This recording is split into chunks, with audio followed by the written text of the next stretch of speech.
Hello everyone, and thank you so much for joining me today. My name is Stephanie and I work for the Japanese Cultural and Community Center of Northern California. Today I'm excited to share with you a story from Japanese children's favorite stories.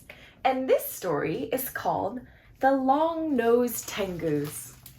Long ago, there were two long-nosed Tengus who lived in the high mountains of northern Japan. One was a green Tengu and the other a red Tengu. They were both very proud of their noses, which they could extend for many leagues across the land, and they were always arguing as to who had the most beautiful nose. One day, the green Tengu was resting on top of his mountain when he smelled something very good coming from somewhere down on the plains. "My, but something smells good," he said. "I wonder what it is." I believe those are the two Tengus sitting atop their little mountains. Oh my goodness.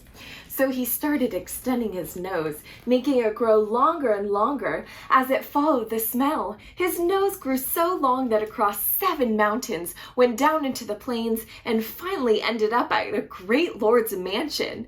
Inside the mansion, the lord's young daughter, Princess Whiteflower, was having a party. Many princesses had come to the party, and Princess Whiteflower was showing them her rare and beautiful kimono. They had opened the treasure house and taken out the wonderful clothes, all packed in incense. It was the incense that the green Tengu had smelled.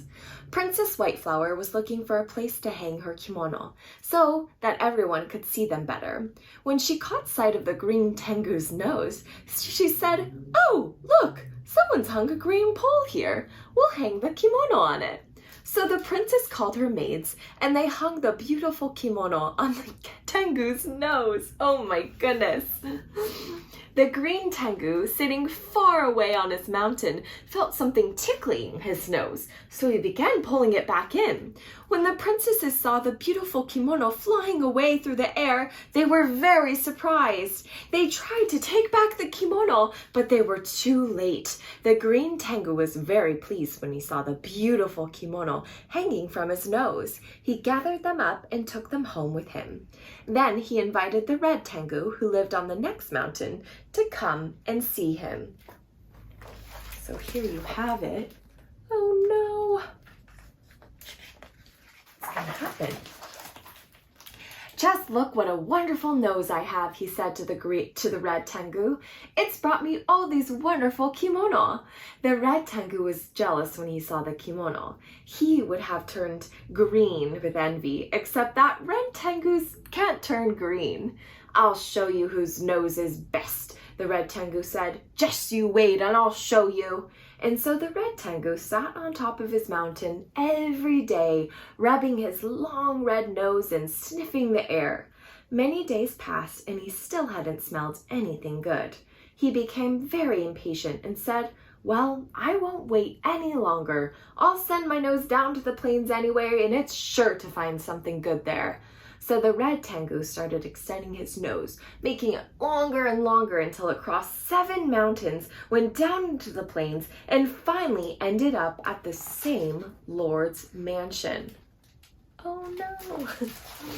At that moment, the lord's young son, Prince Valorous, and his little friends were playing in the garden.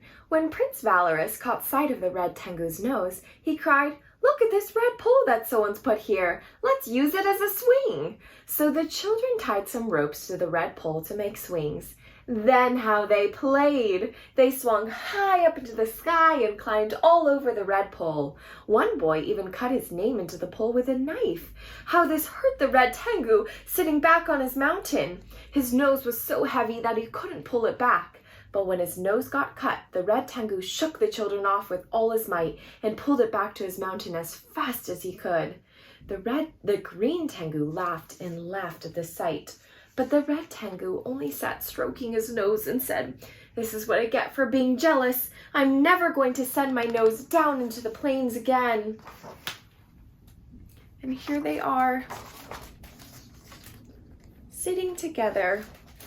I think the red Tengu might have learned his lesson. Thank you so much for listening today, and I hope you enjoyed that story.